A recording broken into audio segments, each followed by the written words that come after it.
Hello, Charlie TCG here. Welcome back to my channel. Today, I want to talk about Palkia Vstar. What is the best way to play this deck right now? There are two very strong versions, the Terapagos and the Dusknoir. And today, I'm going to talk exactly about both those different versions and what potentially is the best partner for Palkia Vstar. So of course, we're going to look exactly the pros and cons of both sort of archetypes. Look at exactly why Terapagos could be the strongest one, having a huge sort of bench size, or potentially Dusknoir, that big combo sort of heavy style, spraying some damage counters around. Let's also look at the results, how it's actually converting in the regionals and Champions League happening around the world right now. Let's also look at the best placing list, the top 4, the top 8, and also my own version of Palkia Vstar going forward in this new metagame. There's also the strengths and weaknesses. What is the best thing about Terapagos version? What's the worst thing about having Dusknoir as the partner? And kind of looking ahead, is Palkia going to be a very good meta choice going forward into this brand new format? So, if we first of all look at Palkia Vstar, it was absolutely dominant upon release when it was released in Astro Radiance. Of course, let's not forget the Melbourne Regionals where it got 8 of the top 8 placements. Now, back then, it was partnered with Inteleon, very similar to likes of Noctowl. Evolving it, as you evolve in further, you get more and more of your trainer cards, kind of solidifying and gaining big pieces. Now, it has a very good attack. Subspace holds 60 damage plus 20 more for each bench Pokemon on both sides of the field. Now, if your opponent has a bench of 0, you have a bench of 5, you're doing for 160 damage, which is pretty good numbers. And back in the day, if you had both players at a bench of 5, which is very, very obvious back then, you're going for 260. This is pretty much 20 short of KO nearly every single thing in the format. But there was also Choice Belt release, so you could easily get these big one-hit KOs from Palkia very, very easily. Plus you had the Star Portal power, which is incredibly powerful to power up like your Palkias and your Radiant Greninjas as a really good attacking option as that sort of the sub-dice version, which I think was incredibly strong for Palkia. Now, with the release of Terapagos in Area 0 and Dusknoir, it kind of brought it back into the limelight. Now, it was played a little bit more with like the Kyurem deck and kind of like the sideline and some Shen Power archetypes, and of course, let's not forget Cyrus Davis in Worlds last year, where they managed to get a top 16 finish with a Palkia Vstar deck. So it definitely has still been around, but I would say definitely from the release of Terapagos and Dusknoir, Palkia has definitely had a lot more of conversation. So let's actually look at these two different versions. Now, if we look at Terapagos, Terapagos is incredibly powerful, very similar to this one, doing 30 damage for each of the bench Pokemon you have, so maxing out 240, but that's not the whole reason you play this one. You play it for that Area 0, expanding your bench size to have 8, and as well as also making sure Palkia can hit even more numbers. If we look at just having an Area 0 and play with Palkia and their opponent has no bench Pokemon, you're getting for 220 damage. That's KOing nearly every single basic EX and V side. Obviously now again a lot more higher with likes of Terapagos and Iron Force having much higher HP.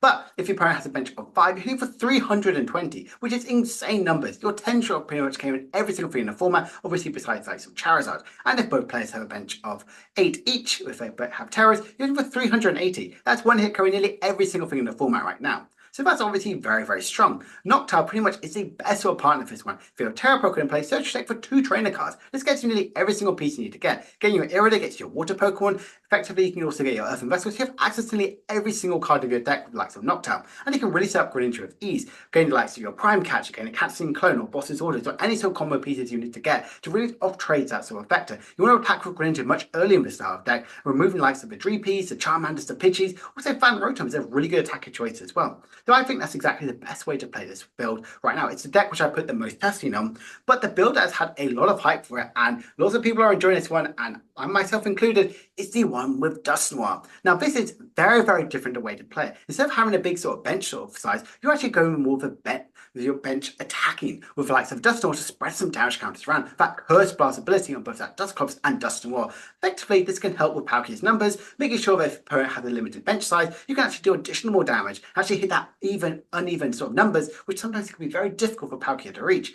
But the one that makes it even better is it's incredibly powerful at removing lots of these bench Pokemon. Greninja is an incredible attack, both the EX version as well as also the Radiant one, where there's also likes of them Dusknoir. You can effectively take multiple prize sort of turns. You can Dusknoir away, KO the Manaphy, so then use your Greninja turn to KO the likes of the 2 Charmanders, 2 Dreepies, potentially the 2 Pidgeys. It will effectively clear 3 Noctowls or Hootloots around, which is very, very scary for some decks to really recover, which is why I think this deck is so strong. You speed through your deck so quickly with the Squawkabillies, with their Poke's stop. So you go through the deck very quickly. You're playing 4 copies of Night Stretch, so you can easily pick up nearly every single one of your Pokemon or energy to keep going. Plus you also have Bloodwind Luna, which I still think is incredibly good attacking in the late game for Palkia.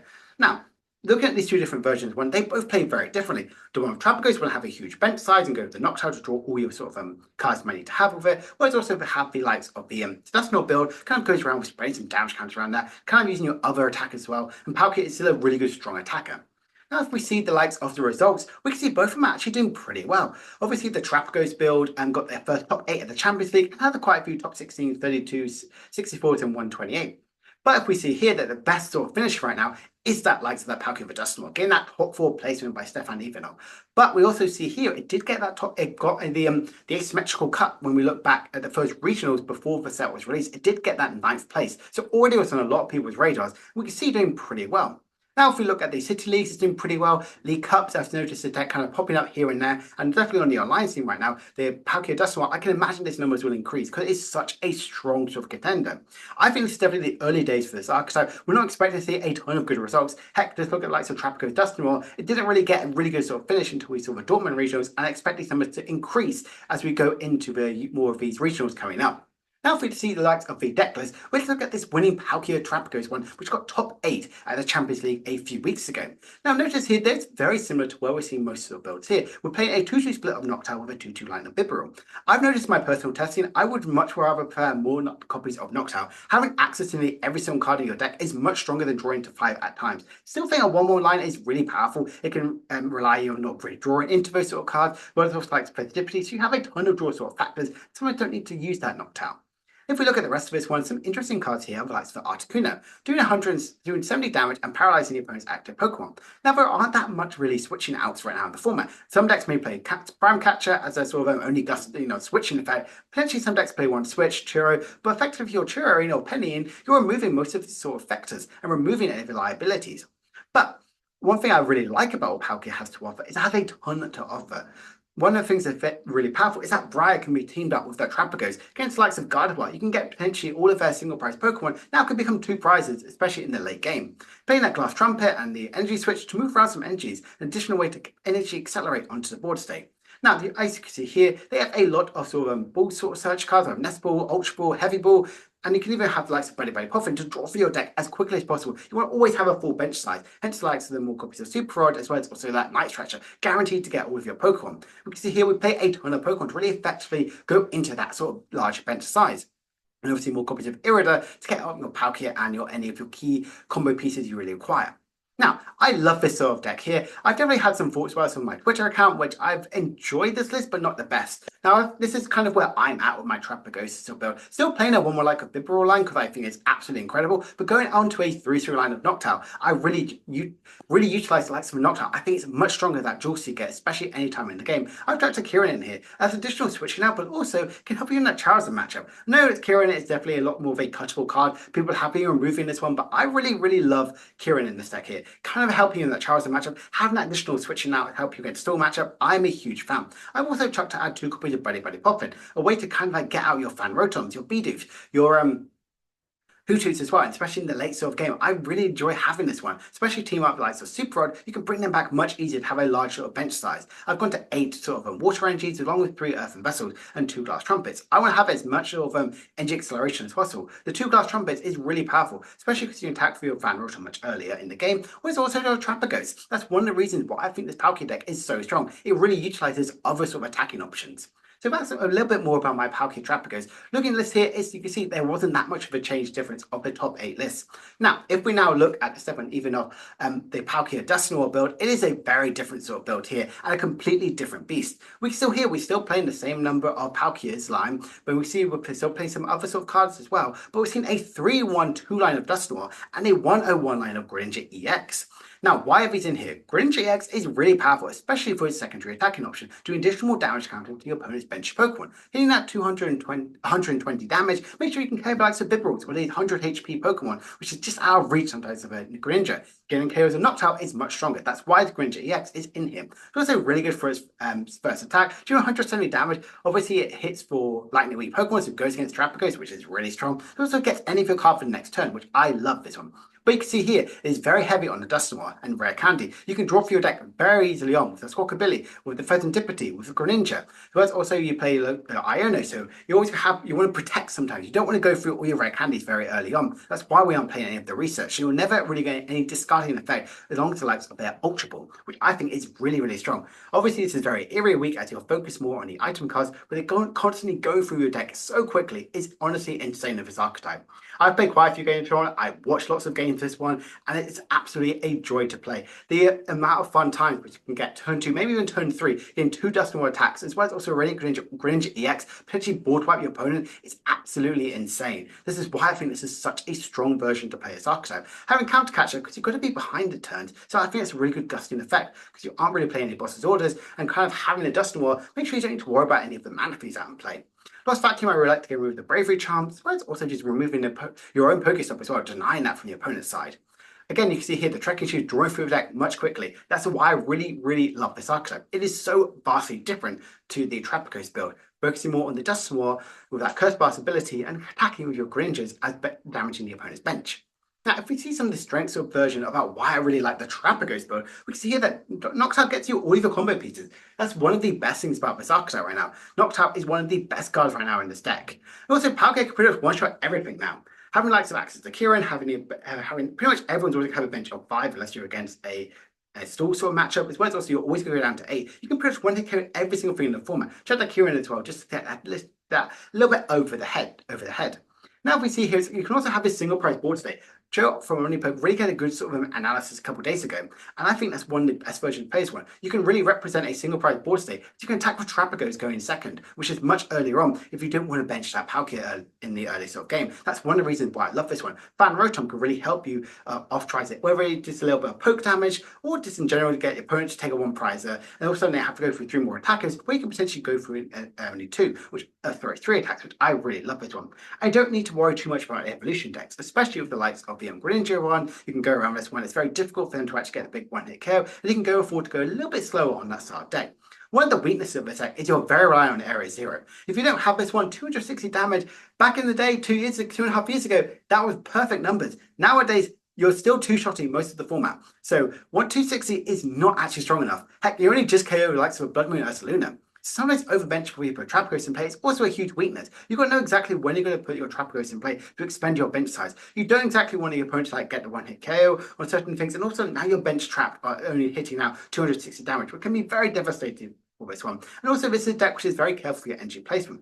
Now, of course, we have a ton of ways to recover some energies from the likes of the Night Stretchers, the Glass Trumpet, but also the Star Portal. Sometimes your opponent can move around a Handfell Stam, or perhaps you have to move it around after you play the Star Portal, so you aren't able to actually power up your Palkia much early on. I can see this as definitely as a weakness, as Palkia, yes, its very low energy cost, can be very difficult to power up.